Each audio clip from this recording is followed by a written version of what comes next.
Hello, and welcome to another episode in Voice of the Disabled, brought to you by Adaptive Chicago Productions.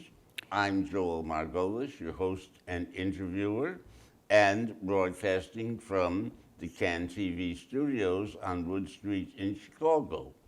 With me today is our guest, Mr. Rob Rotman, a longtime participant in the world of theater and film, who is here to discuss the lives of two disabled individuals who had remarkable life stories, as I understand.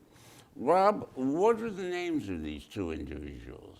Well, the first is Bill Sackter, And the second? Leslie O'Leary. All right. Now, Bill Sackter, where and when was he born and raised? He was born in 1913 in Minneapolis.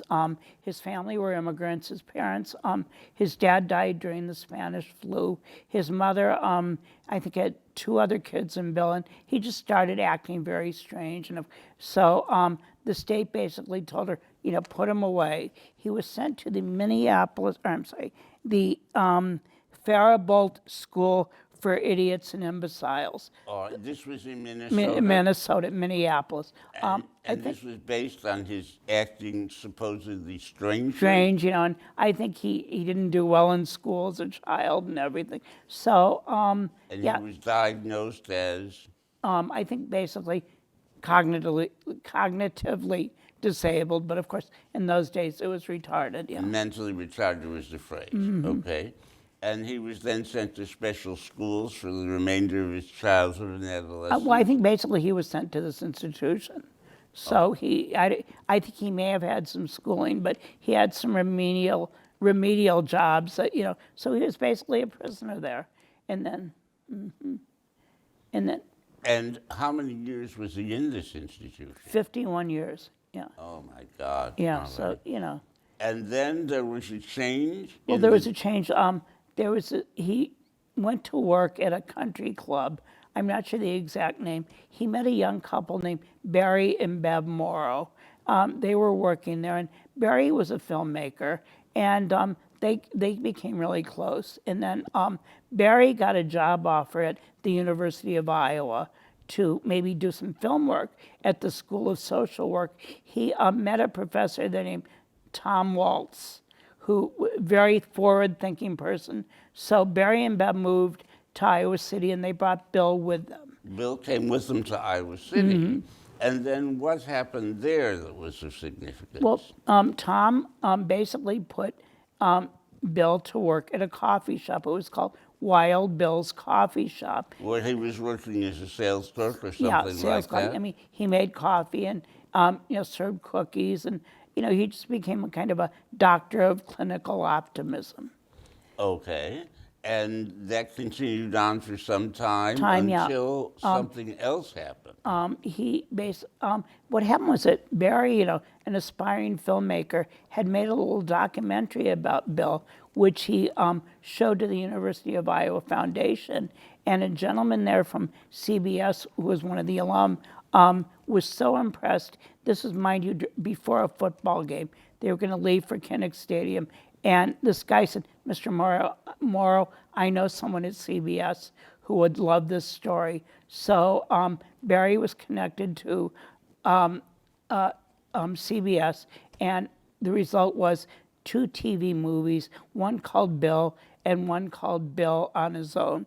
And here's the picture. And so Bill was played by Mickey Rooney. Now it's interesting, Mickey was appearing in Sugar Babies then, so he really never met Bill, but I just think it is so neat that Mickey played Bill, because Joel, as you may know, and people, his technically Mickey's sister, I use that in quotes, was Judy Garland. So it only makes sense that Bill would be played by his fellow Minnesotan, Francis Ethel Gum, who we know. All right. And through all these years, Bill was still being considered as cognitively handicapped? I think, by the experts, but Bill was able to do so much on his own that he shattered expectations.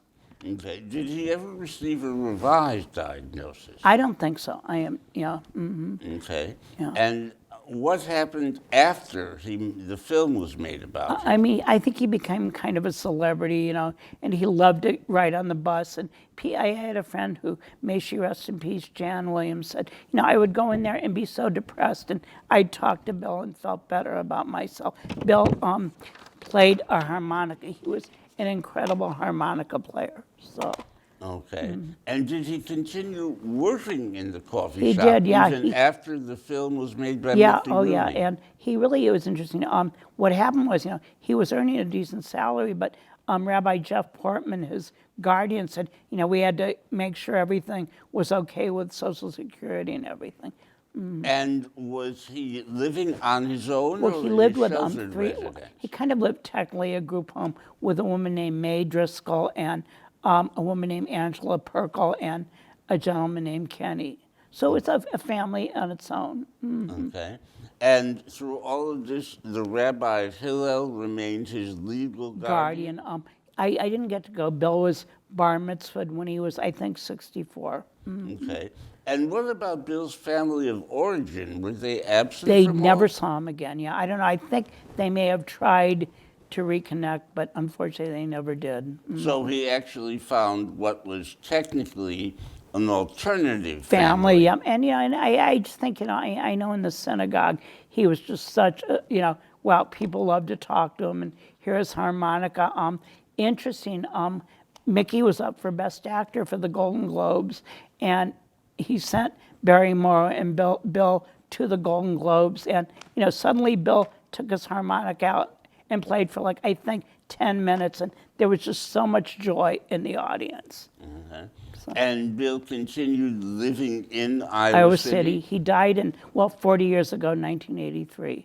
So this is the 40th anniversary of his death. Of his death. Now, is there anything in Iowa City that commemorates his life? Well, I know they did build a second coffee shop way down, I think, kind of further downtown. Unfortunately, it closed. I'm not sure if Uptown Bill's, which is what the original was, is still working or not. Yeah. Okay. And the film that Mickey Rooney made about him, Right. was that shown in both cinemas and No, on just TV. Yep. And there's a Bill Part 1, and then Dennis Quaid played Barry Morrow, and then the second Bill Part 2 was a young actress named Helen Hunt before she really became. The second film was a sequel to the Yeah. first? Did the first cover only part of his life?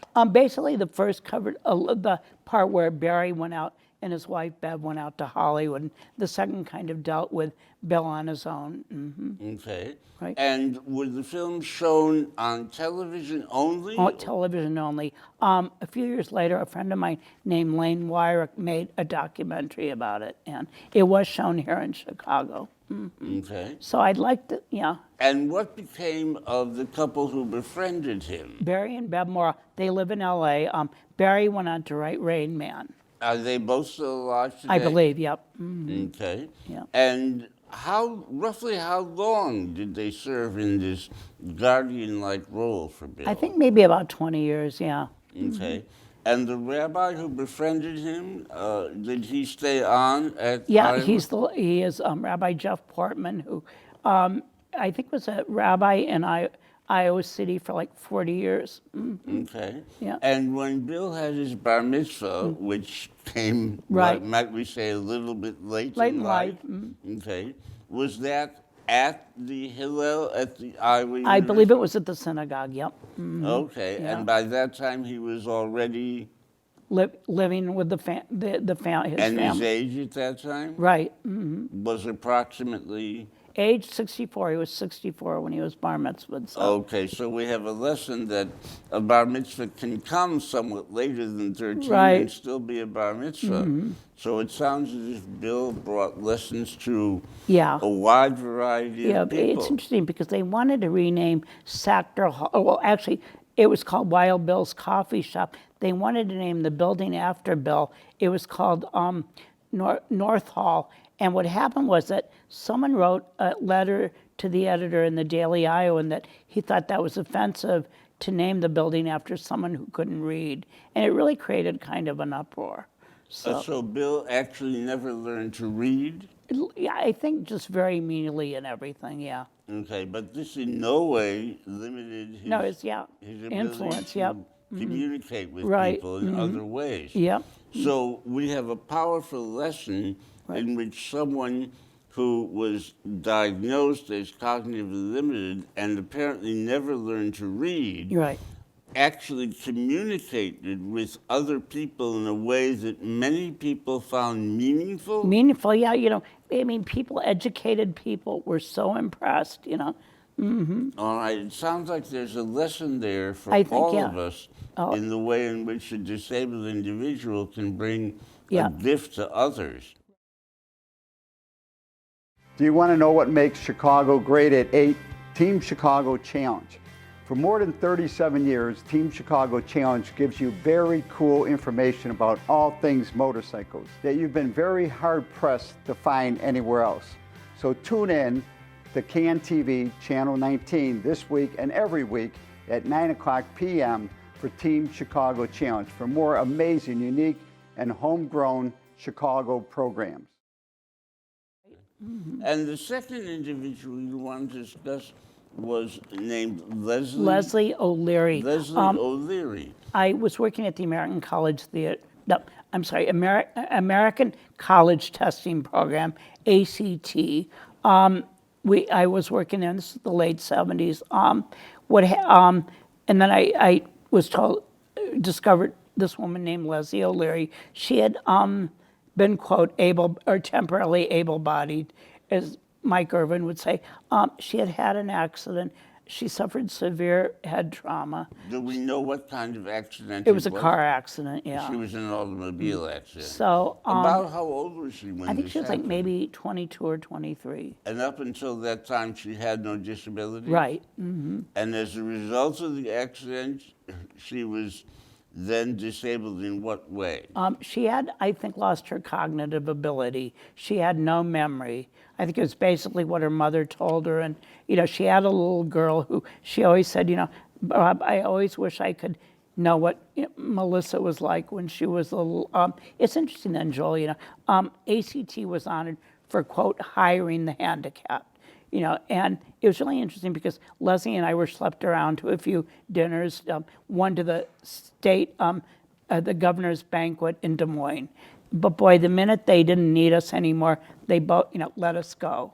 And But so, before that, okay, what kind of work was Leslie doing? I mean, I know after her accident, I know she worked at Goodwill for a long time, and if there's anything worse than living in a nursing home, it would be working at Goodwill. And she was living in a nursing home? She was living in a group home, yeah. It was called Systems Unlimited. Okay. So- and in addition to her loss of memory, did she have a physical disability? Well, she wore a brace and everything, yeah. Okay. Was she able to walk with some assistance? Yeah, a little. Okay. And what about her family of origin through all of this? I really not sure. Yeah, I know she had a little girl who her mother raised. Okay. And she was living with her mother for much of the time? Yeah, and then Okay. she moved into a group home. Okay. And how long did Leslie live? She passed away recently. At what age? I think she was like 65 maybe, so yeah. Was she still working at the time she Well, I passed know away? she had a little shop in Wild Bill's coffee shop downtown, so she was able to work. Oh, so she both worked at the ACT and Well, then that was no, she was let go at ACT, and then she was working. Yeah. and then opened a small shop? Yep. Okay. So the thing about Leslie and me is, we worked on a production called Through Our Eyes, which is kind of a show about being disabled. And then Leslie and I just decided, and some other people, to form our own theater company. Now, as you may know, we went to see a play during the Tennessee Williams summer. Okay, and so with Williams, Streetcar Named Desire. So And so what happened was we went to see this play in Streetcar Named Desire, and we went to the Mill Restaurant, which no longer exists, unfortunately. And we were talking afterwards at the Mill, and Leslie said, well, the Stella character interests me. And of course, Stella is Blanche Dubois' sister, Yes. who's married to Stanley Kowalski. And she said an interesting thing. I guess my mother said my ex-husband abused me, but I still stayed with him. So she was just so fascinated by this character. So we started working our theater company on scenes from A Streetcar Named Desire. and she was able to do this despite her very limited Yeah, I abilities mean, basically, with she, memory. we had a script in front of her, and she, Okay. And was this then produced on campus? no, I mean, it was just, we did a few shows where we did scenes from it. It was called the Mainliners Acting Company, and we acted all over the city and everything. All right. And about how long did this continue? I think the Mainliners, maybe about 3 years. Okay.